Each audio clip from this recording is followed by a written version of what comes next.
ഈ അടുത്ത സമയത്ത്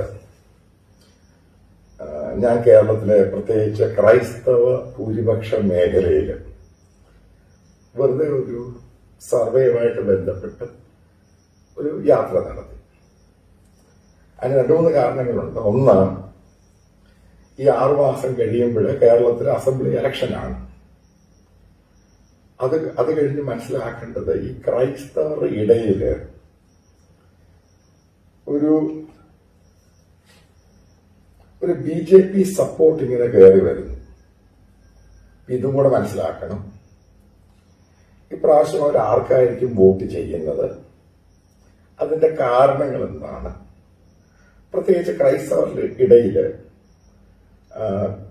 പിണറായി സർക്കാരിനോടുള്ള അവരുടെ അഭിപ്രായം എന്താണ്, ഇതൊക്കെയായിരുന്നു ഉദ്ദേശം.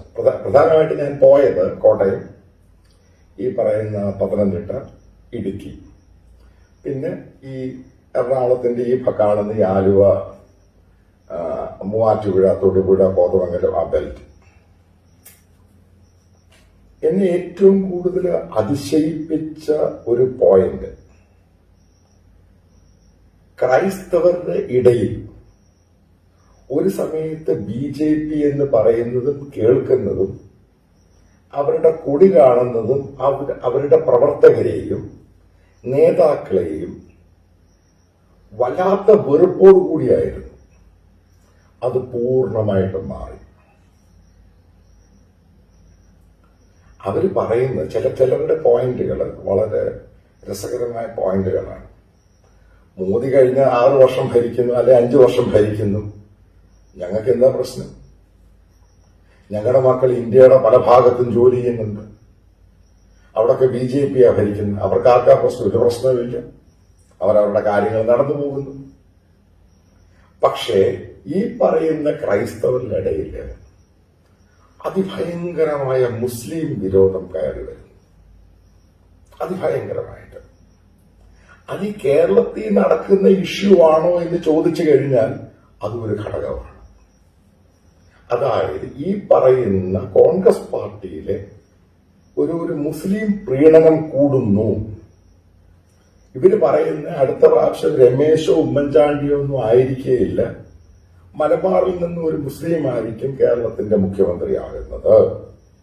അടുത്തൊരു പോയിന്റാണ്, കോൺഗ്രസ് വരുമ്പോൾ അധികവും വിദ്യാഭ്യാസ വകുപ്പ് ഈ പറയുന്ന ഒരു മുസ്ലിം ലീഗിന്റെ ആളിനാണ് കൊടുക്കുന്നത്. അതുകൊണ്ട് ഞങ്ങൾക്ക് ആരുടെയും തോളെ കയറേണ്ട ആവശ്യമൊന്നുമില്ല. ഞങ്ങൾക്ക് മര്യാദയ്ക്ക് ജീവിക്കണം. ഞങ്ങളധികം കർഷകരാണ്, ചെറിയ ബിസിനസ് ഉണ്ട്, മക്കൾ വിദേശത്താണ്, അല്ലെങ്കിൽ ഇന്ത്യയുടെ മറ്റു പല ഭാഗത്താണ്. പക്ഷേ ഇങ്ങോട്ട് ആക്രമിക്കാൻ പോകുന്ന രീതിയിലുള്ള ഒരു കടന്നു വരവുണ്ടാകുന്നു. അതിനെ ഞങ്ങൾ ചെറുക്കും. അതിനെ ചെറുക്കുവാൻ ഇന്ന് ഈ പറയുന്ന UDF-നും ഈ പറയുന്ന LDF-നും കഴിയുന്നില്ല. അത് ഞങ്ങൾ ചിന്തിക്കുന്നുണ്ട്. അതായത് താമരയ്ക്ക് വോട്ട് ചെയ്യാൻ ക്രൈസ്തവർക്ക് ബുദ്ധിമുട്ടില്ല. ഇത് അടിവരയിട്ട് നമ്മൾ മനസ്സിലാക്കേണ്ട ഒരു വസ്തുതയാണ്. എന്താണ് ഇത്രയും നമ്മൾ ഈ പറയുമല്ലോ? ഇപ്പോൾ ഫ്രാൻസില് കാത്തലിക് പള്ളിയിൽ പ്രാർത്ഥിച്ചുകൊണ്ടിരുന്ന 3 പേരെ കഴുത്തറുത്ത് കൊല്ലുന്നു. അല്ലെങ്കിൽ ഒരു അധ്യാപകൻ, ഫ്രാൻസിലെ അധ്യാപകൻ ഈ പറയുന്ന അവിടെ പഠിക്കുന്ന ഒരു കുട്ടി ആ അധ്യാപകനെ കൊല്ലുന്നു. ഉറപ്പായിട്ടും ഇതൊക്കെ ഇവിടെ ചർച്ച ചെയ്യുന്നുണ്ട്. ഈ പള്ളിയും പള്ളിയുടെ ഗ്രൂപ്പുകളിലും അവരുടെ സോഷ്യൽ മീഡിയയിലും ഇത് വലിയ ചർച്ചയാണ്. Take it from me. എന്തുകൊണ്ടാണ് ചർച്ച ചെയ്യുന്നത്?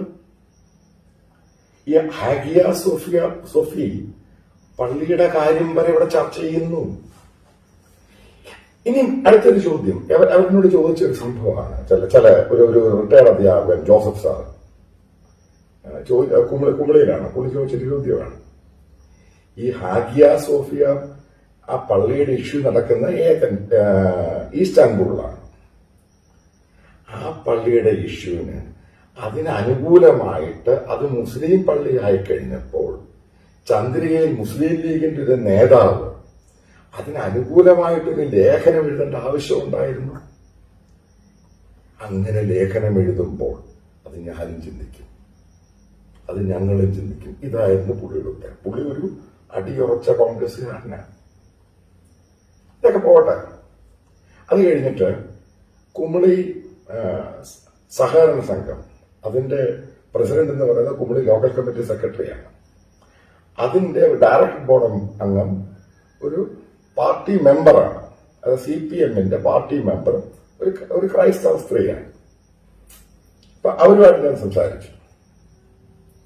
അവര് പറഞ്ഞു, ഞാൻ പാർട്ടിക്കാരിയൊക്കെയാണ്, അത് സത്യമാണ്.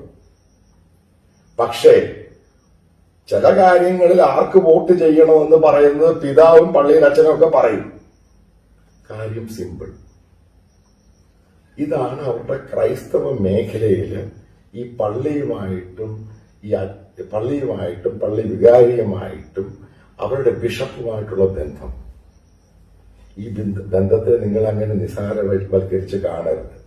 കാരണം CPM കാരണം 12 വർഷം CPM പാർട്ടി മെമ്പറായിരുന്ന ഒരു സ്ത്രീയാണ് എന്നോട് പറയുന്നത്.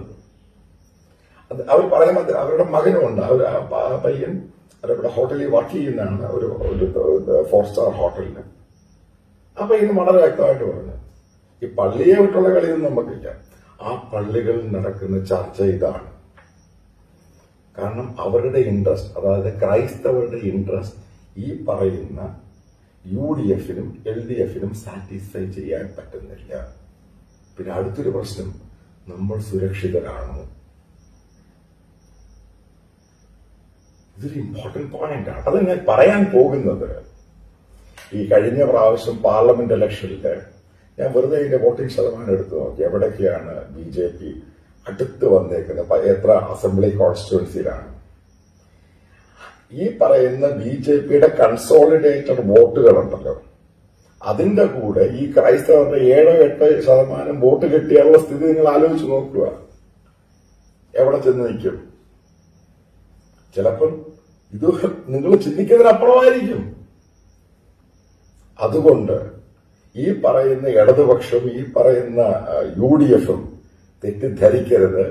ഈ പറയുന്ന ബെൽറ്റിലുള്ള ക്രൈസ്തവർ നിങ്ങളുടെ വോട്ട് ബാങ്കാണ്, അല്ല. അവർ മാറി ചിന്തിക്കുവാൻ തുടങ്ങി. അവർ പറയുന്ന മറ്റൊരു പോയിന്റ് ഉണ്ട്. ഇത്രയും പ്രാവശ്യം ഈ പറയുന്ന കോൺഗ്രസും കമ്മ്യൂണിസ്റ്റ് പാർട്ടിയൊക്കെ വന്നില്ല, അവരൊന്നും വന്നാൽ കുഴപ്പമെന്തുവാ? അതായത് ചിന്തിക്കാൻ തുടങ്ങി. Thank you.